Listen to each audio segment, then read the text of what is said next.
नमस्कार मित्रांनो, तुमचे स्वागत आहे आपल्या पुन्हा एकदा नवीन व्हिडिओमध्ये.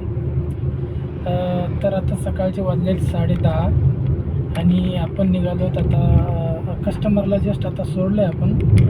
द्वारकासाठीतून आपल्याला ट्रिप पडलेली जे की आळंदी फाट्याची, आणि कस्टमरला आता इथं आपण ड्रॉप केले.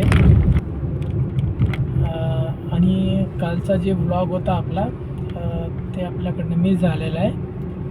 कारण त्याचं असं आहे की काल जन्माष्टमी, कृष्ण जन्माष्टमी, त्यामुळं सगळीकडे ट्रॉफिक असतं. त्यामुळे मी घराच्या बाहेर निघण्याचं अवॉइड केलं. ट्रॉफिकमध्ये फसण्यापेक्षा एक दिवस आपला आराम होईल. कारण का तर कालच्या विकेंडला पण आपण म्हणजे संडेला पण आपण ड्युटीवर आलेलो. त्यामुळं मला आपला वीकली ऑफ पण होईल आणि ट्रॉफिक पण अवॉइड होईल. त्यासाठी आपण कालचा व्लॉग बनवला नाही आणि घराच्या बाहेर निघालो नाही आहे. चला तर मग बघूयात आज संध्याकाळपर्यंत म्हणजे 10 वाजेपर्यंत आपल्याला आज आहे विचार. तरी पण बघूयात किती वाजेपर्यंत किती बिझनेस होत होते.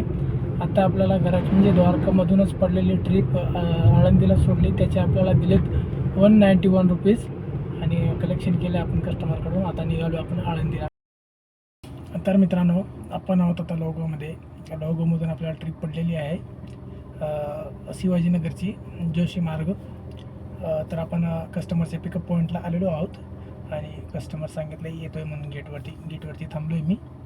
चला तर मग भेटूत आपण शिवाजीनगरमध्ये. चला तर मग मित्रांनो, आपल्याला पडली आहे ट्रिप शिवाजीनगरमधून हिंजवडी IT पार्क. तर आपण चालू कस्टमरला पिकअप करण्यासाठी. चला तर मग आता भेटूयात हिंजवडीमध्ये. आपला CNG पण कमी झाला आहे खूप. आता इथे तर काय CNG भेटणार नाही आणि भेटला तर पण वेळ लागेल तिथे त्या ठिकाणी. त्यासाठी आपण हिंजवडीमध्ये जाऊन CNG भरू आणि कस्टमर. तर मित्रांनो, आपण पोचलो आहोत हिंजवडी फेस 1 ब्ल्यू रिजला ड्रॉप करत होतो कस्टमरला.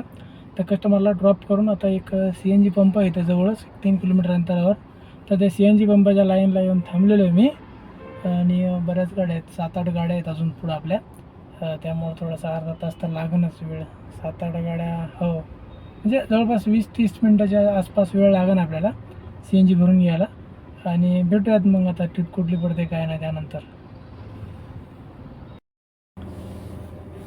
आपल्याला ट्रिप पडलेली हिंजवडीहून कासारवाडीची.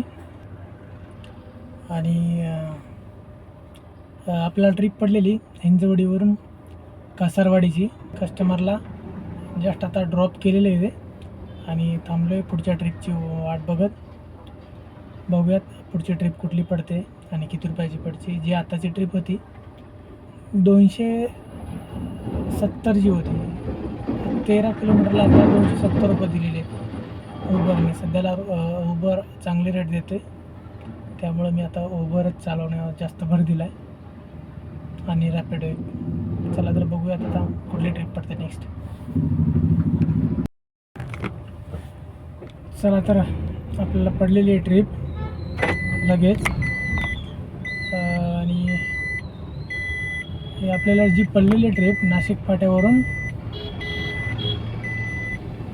पुणे रेल्वे स्टेशनची पडलेली आहे. चला तर मग आपण भेटूयात पुणे रेल्वे स्टेशनला. तर मित्रांनो, आपण आहोत स्टेशनला आणि आत्ताच कस्टमरला आपण ड्रॉप केलेलं आहे. तशा ओलावरती बऱ्याच ट्रिप पडत आहेत आता, पण रेट खूप कमी देतो आहे आणि टाईम खूप जास्त लागतो.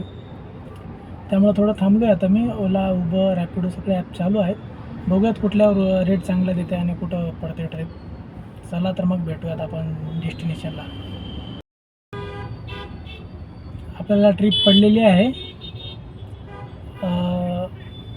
इथून एक पुणे स्टेशनच्या बाजूनच पडलेले आहे 1 किलोमीटर अंतरावरून, जे की निगडीची. आणि आपण चाललो आहे तर पिकअप करायला कस्टमरला. कस्टमरचा फोन आला होता येत आहे का नाही म्हणून. तर आमचं झालं बोललं तर कस्टमर बोलले या. कारण 1.5 किलोमीटरसाठी 15 मिनटं दाखवते, कारण ट्रॉफिक आहे भरपूर, संध्याकाळचा टाईम आहे. आणि आत्ता 6 वाजून 6:45 झालेत जवळपास आणि आपण चालू आहे कस्टमरला पिकअप करण्यासाठी. तर भेटूयात आपण आता निगडीमध्ये. आपण पोचलो होतो आता घरी. ती जी ट्रिप होती आपल्याला मिळालेली पुणे कॅम्पातून, ती निगडीची वाटली पण निगडीची नव्हती. ती ट्रिप चाकणची होती आणि म्हणलं डायरेक्ट घराकडे जाऊ आता. अशा प्रकारे आज वाजलेत आता 10. सकाळी आपण निघालो होतो, आय थिंक 10लाच निघालो होतो आणि पोचलो आपण 10ला घरी.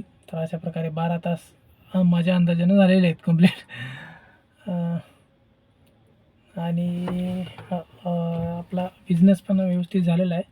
टोटल आज 1700 रुपयाचा झालेला आहे आणि 700 रुपये CNG गेला, म्हणजे 1000 रुपये आपलं आज प्रॉफिट झालेलं आहे. त्याच्यामध्ये आपलं मेंटेनन्स वगैरे त्याच्यातच सगळं करावं लागणार आपल्याला.